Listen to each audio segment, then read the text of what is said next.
You're watching Drake Wing Gaming. Enjoy the video. Hey guys and gals, Never here from Drake Wing Gaming, and some of you now on Twitter, the Gaming Dragon. Today I'm coming back at you another Let's Play episode of NeveN, Akhet's Path. So let's go ahead and jump right back into it, shall we? Alarm chain, you were up, and let's go. Sven just walked into the bar. I think it's a bar. I see a lot of drinks, but alright.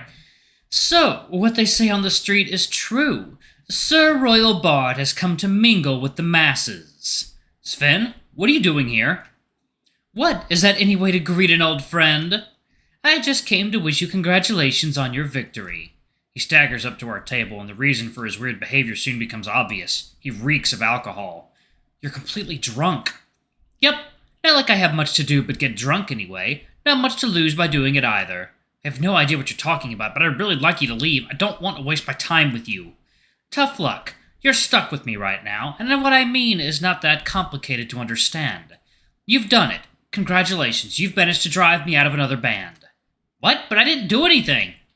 Really? You thought that after your little act we would just go back to our normal lives as if nothing happened? But you're even more of an imbecile than I thought, you poor thing. Nah, they kicked me out of there as fast as they could. They accused me of everything, like they didn't agree with the idea to begin with, like it wasn't the brand of one of them that allowed it all. Sven, that's not what I wanted. I'm sorry, but... Nah. It's okay. It's the best thing that could have happened. Like I said, I came to congratulate you on your victory. Sven, you're talking nonsense. Go home, you're completely drunk. I know exactly what I'm saying, asshole, so shut the fuck up and listen. The gods themselves have taken care of you with that nice little brand. It's the best revenge I could ever get. What are you talking about? I'm talking about how people see you now. You'll be a monster in their eyes, a creature to whom the only reaction is fear and flight. Yes, terror. That's the only thing you'll see in their eyes now, and I know how much it bothers you, huh? Because pieces of shit like you only live for the admiration of others, and you just lost it. You can do whatever you want, but you'll never, ever get it back. There will always be a little fear in the corner of their eyes, fear of what you are, of what you can do to them. And that idea fills me with joy. I don't know what to say. I don't know what to do except stand there and stare at him, his haggard gaze trying to be as triumphant as possible. I don't know how to respond because deep down I know he is right. I saw it earlier. People are scared of me. A sudden movement beside me makes me raise my head just in time to see Akhet stand up to face Sven. And slap him as hard as he probably can. Sven would have fallen to the ground if it hadn't been for the table behind him. The falcon then towers over him with his full size with a look I hadn't seen on his face before. He's clearly furious. How dare you? What the fuck are you doing? Wait, Akhet! Do you have any idea what he has been through these past few days? Are you incapable of empathy? We were supposed to have a nice day together here, he and I. We don't need people like you. Now get out of this establishment. I think we've seen enough of you. Sven takes a few more seconds to get to his feet and regain his senses. To be totally honest, I don't think he really heard or understood what Akhet just said to him. But I did. I didn't expect him to be so upset, especially to defend me. What does the birdie want, huh? Want to fight, does he? It looks like you always need someone to protect you, Eloise. But hey, if that's what he wants... Oh shit, Sven's shoulder starts to glow a shade of blue. The weasel has activated his brand. Akhet, back off! I'm not sure what he's capable of. I've rarely seen him use it, but let's avoid unnecessary risks. Before he can really do anything, the hooded figure I bumped into earlier seems to suddenly appear behind Sven, twisting his arm behind his back. I think it's time for you to take a nap, sir. With his free hand, the stranger reaches into his pocket and presses his hand against Sven's muzzle. A green glow then shines through the close of his thigh. From what little I can see, something seems to appear in his paw, which he presses as hard as he can against the weasel's nostrils. Sven struggles for a moment, but his eyes eventually roll back into his skull as he falls into the stranger's arms without any strength left in him. A wilted flower then falls from the hand of our mysterious savior. But, 1 second.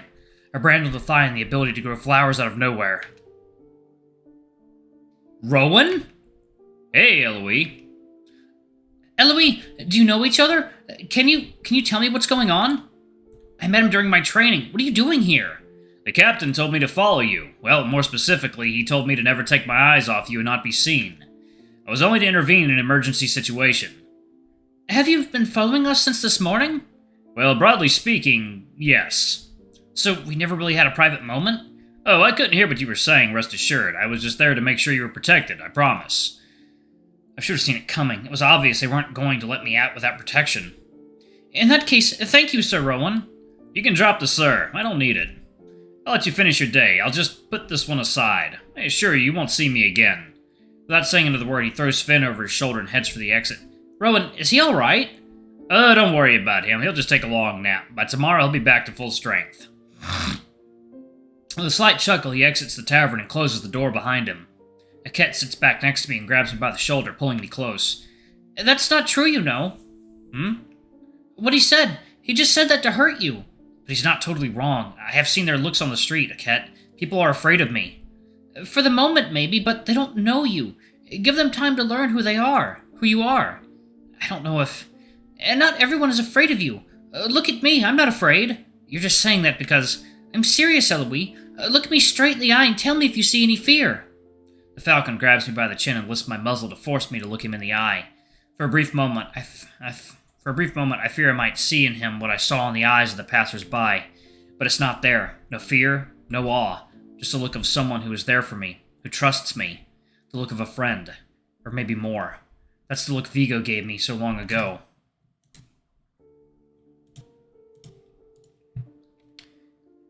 Am I afraid of you?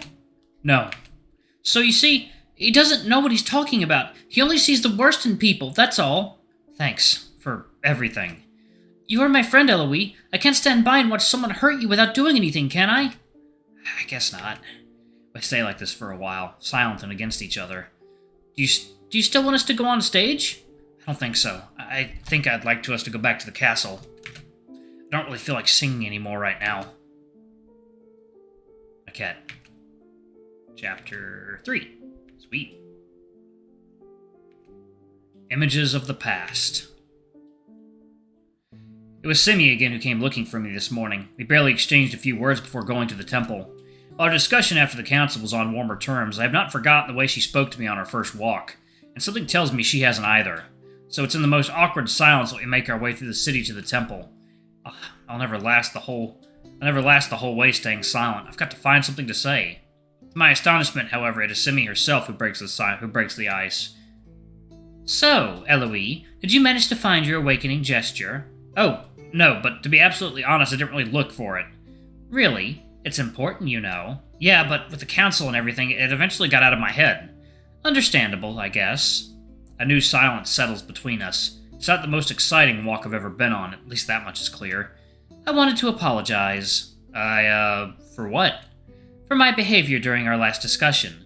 Whatever I think of the Cid, and I believe that being around him is a bad idea.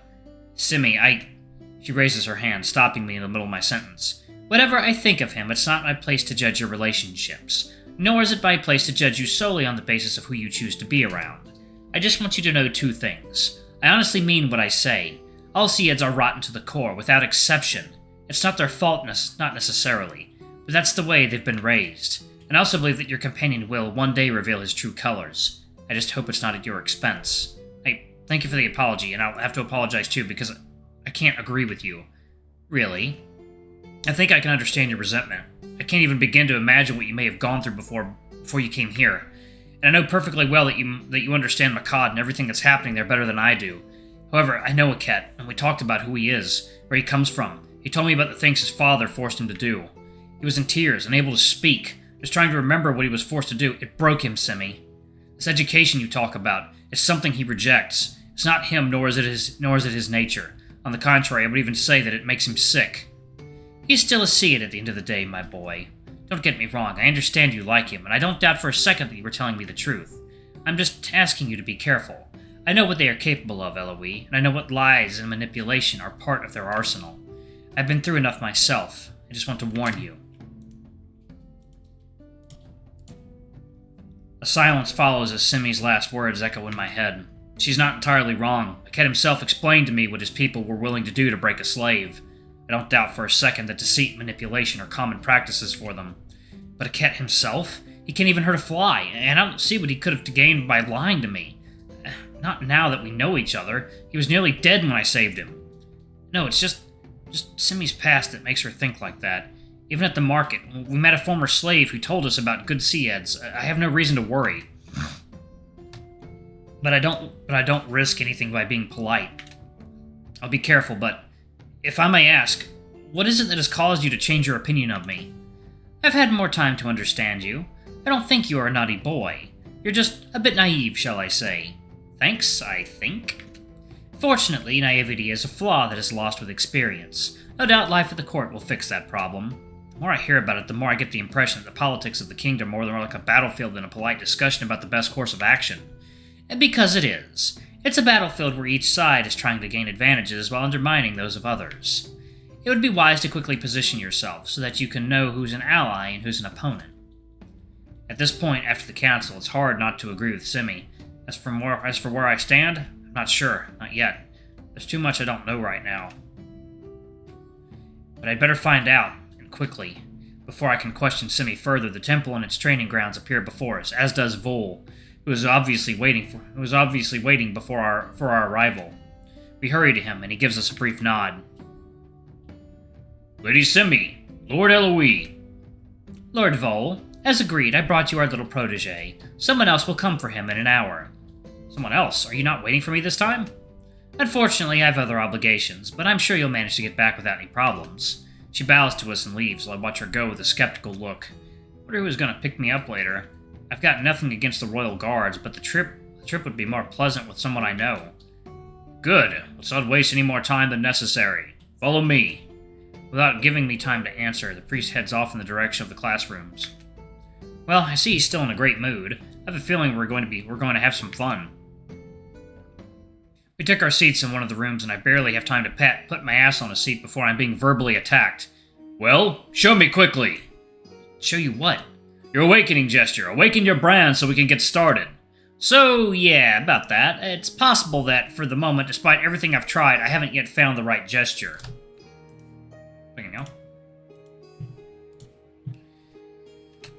Not yet? Really? Have you even tried? There's no way I'm telling him I didn't look into it. He'd throw his hammer right in my face. Of course I tried! Not hard enough, obviously. Hey, my brand is different from everyone else's, so that could be a factor too, right? I don't see why. You just haven't practiced enough. Does he have a beef with me now? What did I do to make him so unsympathetic? Can I ask what's going on? You've never exactly been an example of cheerfulness, but I haven't done anything to deserve that kind of treatment. He lets out a long sigh as he runs a hand over his face. I was hoping that things would be different by now, that we'd have more control over your teaching. More control? Are you talking about what happened at the council? The prince's opposition weakened my position. I don't doubt for a moment that I could have convinced the kings were it not for his intervention. No offense, but I'm rather pleased with this outcome. Lady Astrid is right, you know. Lock me up here and I don't give 2 days before I go mad. Don't exaggerate the situation. This is not a prison. Maybe, but that's how I would perceive it. Bardic freedom is not just a vague concept or an excuse for our behavior. It is a principle at the very heart of our craft. We must be free to sing about any subject, to inform the people of what is going on in this vast world, and to make fun of everyone. To be locked in one place is entirely against our nature. I see, and although I don't approve, I can understand. My behavior was inappropriate. As a teacher, I have to do better. Let's start over on better terms. So, you didn't manage to awaken your brand? No, I felt nothing at all, not even the slightest tickle. That happens sometimes. It's usually a complicated situation, but in your case, we may have a way around it. How so? Your brand has already been active, in an uncontrolled way, sure, but that does not change the facts. Alright, y'all, I'm going to go ahead and pause it right there.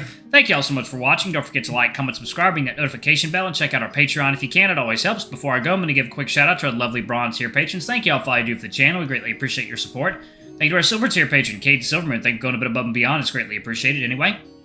If y'all want to get your names in the credits, get access to all of our not safe for work contents as little as $5. Alrighty, I love you all, and I'll see y'all in the next video. Bye-bye!